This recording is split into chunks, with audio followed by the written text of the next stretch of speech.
Once you've put your text into your PowerPoint presentation, modifying the fonts and the formatting is quite simple. You'll probably be familiar if you've used Microsoft Word or Excel or other Office products with the various symbols, but let's just take a look. So here I have one of the normal slides, and I am just going to double click on the children. That means it is highlighted. Now it's highlighted. If I just gently move my mouse, you can see that I actually get a toolbar appearing right next to the actual word. This is in addition to the fonts menu that is in the home ribbon up above. So here what I can do is I can change the font style, I can change the size. What I always find useful is these two buttons here where you can increase and you can also decrease. We then have the ability to increase the list level, so as these are bullet points I can bring it in and bring it out. Remember that within slides there are layers of information, so for example I can send this forward or send it backward. So if there was a picture there as well next to it, I could perhaps have a picture on top of the words or behind the words. I can make the font bold, I can italicize it, I can put it into the middle, to the right hand side. Let's just put it back there to bold, and let's remove the bold.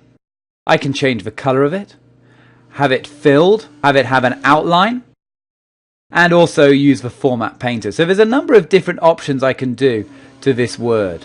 In addition to that, what I could do is I could select the entire text box. And if I select the entire text box, then I can apply global changes to these text. So again, I can perhaps increase the text size, decrease, bold, italicize. I've got a few more options here. So for example, I can put shadow behind the text. I could strike through the text. I could change the distance between them. I could make the words very tight or very loose. Again, notice that there is this preview available just by hovering the mouse over, which is a very nice feature in the Office suites. So I'm just going to remove. So the ability to format your fonts and the look and feel of your text is very, very good. We also have a thing called word art. What's word art? Well, I'm now going to actually highlight a different word. I could have kept this area highlighted, but I'm actually now going to do the title. And you'll see in the top right here we've got format, and we now have drawing tools appears. So when I click on this, I have this thing, word art styles. You'll watch it will disappear as soon as I select away from text. So it's only visible if you have a suitable item selected, for example like the text. So let's go back to that. Word art is the way of changing the way the text feels. Word art is a gallery of text styles to create decorative effects such as shadowing, mirroring.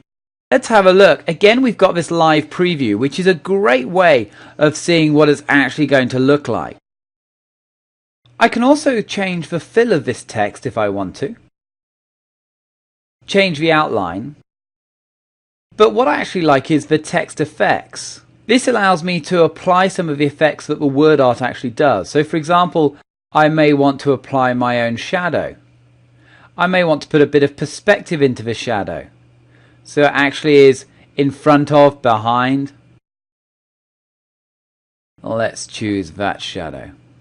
I then want to add this. Perhaps I might want to have some reflection. The reflection functionality I think is very rich here within PowerPoint and really gives your text a nice look and feel as well as your images. You can put a glow around it, and the amount of glow you can choose.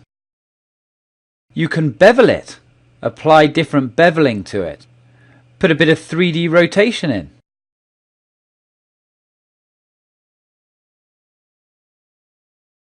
And finally transform the words if you want to have them curved, warped.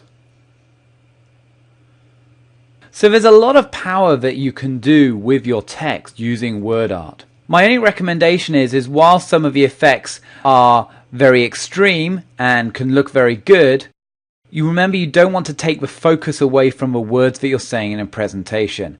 And what the audience is seeing needs to be clear and concise. My personal preference are the shadow and the reflection. I feel the combination of those give a very nice look to words. But that's my personal preference and you'll find your own. So, fonts and formatting. You can apply changes to your fonts in the traditional manner using the Home and the Font and Paragraph toolbar, or you can come to Format and play around with the WordArt styles, providing reflection, shadowing. Have a look and have an explore.